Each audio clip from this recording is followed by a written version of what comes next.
So,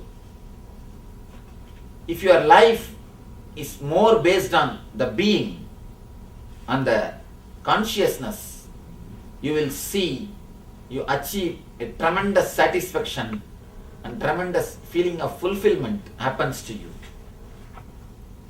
In the level of sex, instead of fantasies, you will have a deep intimacy with your spouse. The level of death, instead of fear, you will have a deep fulfillment and you will welcome the death so that it can bring more transformation in you. The level of worry, instead of corrupted inner chattering, you will have a deep, clear planning. Instead of psychological worrying, you will have chronological planning about your life. In the level of attention, instead of asking and taking attention from others, you will start radiating the peace, you will start radiating energy by yourself. Instead of others being your energy source, you will start radiating energy independently. In the level of low self-esteem, instead of having low self-esteem or high self-esteem, you will know who you are, you will know where you are, and you will start flourishing, expanding in your own way. Next, in the level of ego, naturally, you will never work to swell your quantity of things which you have, to increase your ego, to expand your lifestyle. Instead of that, you will start learning how to enjoy the things which you have, how to live the things which you have. If you can't enjoy this ordinary sofa, you think you can enjoy the throne? Never. It is your body which enjoys, not the throne itself, not the seat itself. It's the life which enjoys, not the lifestyle. When you reach the highest plane, if you are too much oriented about the lifestyle, the deep discontentment, what happened to Yayadi will be the result.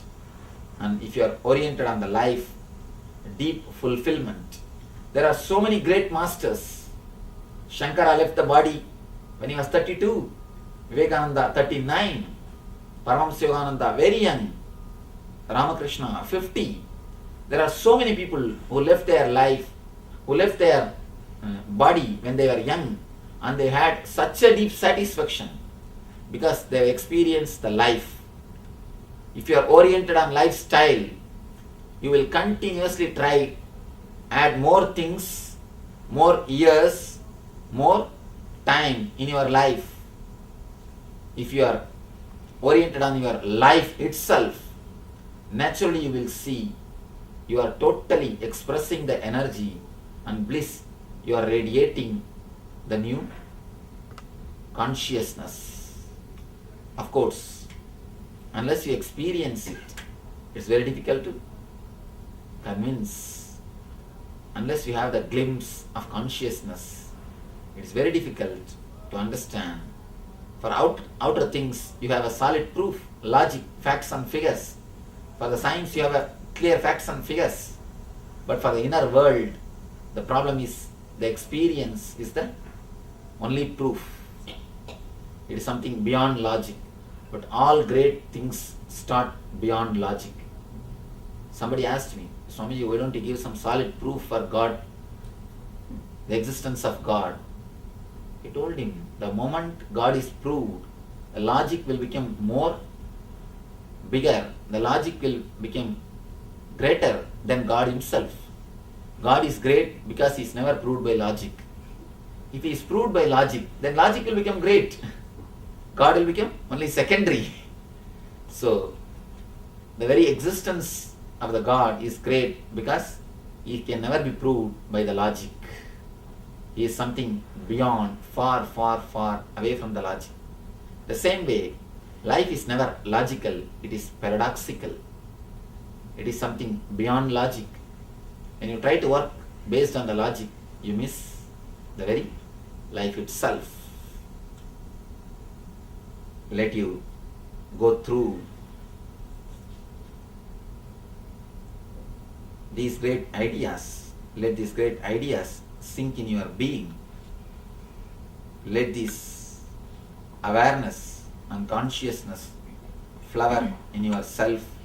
Let you experience the life, eternal bliss, Nithyananda. Thank you.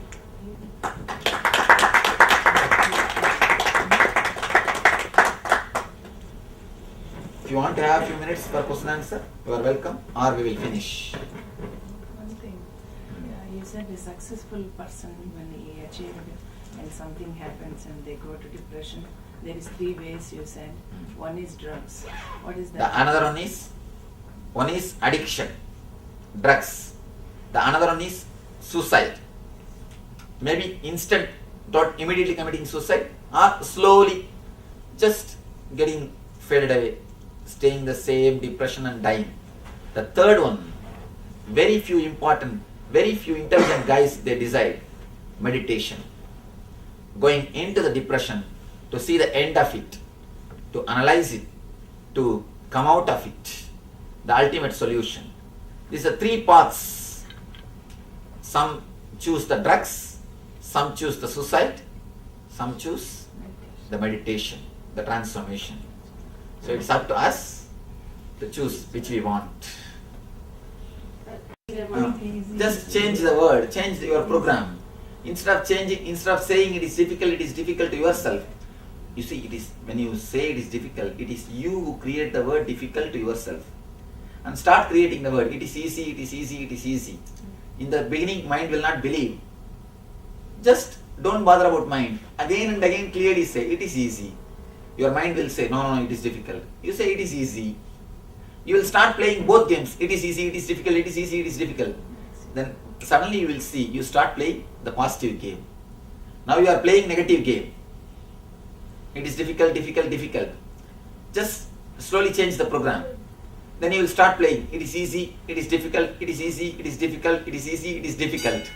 You will play both games. And suddenly you will see, you start playing the positive game, it is easy, it is easy, it is easy. Ramana Maharshi sings a beautiful song. Bhagavan says, Ramana Maharshi, one of the great philosopher of India. Oh, low easy, oh, so easy, this Atma Vidya. Oh, so easy, the enlightenment. The disciples are asking, what are you talking? It is so easy. How can you say that? Ramana Maharshi says, if you want to achieve lifestyle, name and fame, money, everything in the outer world, you need to do something. You need to run behind. You need to work. If you want to achieve yourself, relax and keep quiet. Enough. So, the thing is, you are trained, made to achieve complicated things, but you forget the simple things. Look into yourself. We can't say we are so poor that we can't even use good words towards our mind. We can't even speak good words towards ourselves. We can't say that we are so poor that we can't use the right words towards ourselves. No, we can. You were telling some story. She interrupted you. Go to tell some story about this. You just mentioned a story. This story only. Oh, what else? This story. I have one question. For meditation, they say stillness of mind is very important. They also say for stillness, mind, pranayama helps a lot. One thing. Is that correct or not? One thing. The stillness of mind, pranayama, all these are big words which creates more complication. Okay. Meditation is nothing. Don't bother about anything. Now you are sitting. Just be aware of your boundary. Not going where you are not is the meditation. Understand this one thing. Be where you are. If you are here now, just be inside your boundary. Usually in our life, if you are here, you will be thinking about the home. If you are in the home, you will be thinking about the evening discourse. If you are in the evening discourse, you will be thinking about when will I go back. The moment you reach your house, you start thinking about next day morning job. Next day morning in the office, you start planning about the evening beach. The evening beach, you are planning about going back to the house. We are not there where our body is. So drop that, just be where you are. That is more than enough. That is more than enough. That is what I call meditation. Being in the present, being in the awareness, being with your consciousness is what I call meditation. Nothing much is necessary. We are just disturbed continuously by too much of words, too many ideas. Just bring your mind, relax, and be where you are. Feel the ground, feel how you are comfortably sitting, and feel the pressure in your face created by the hand. Just be inside the body.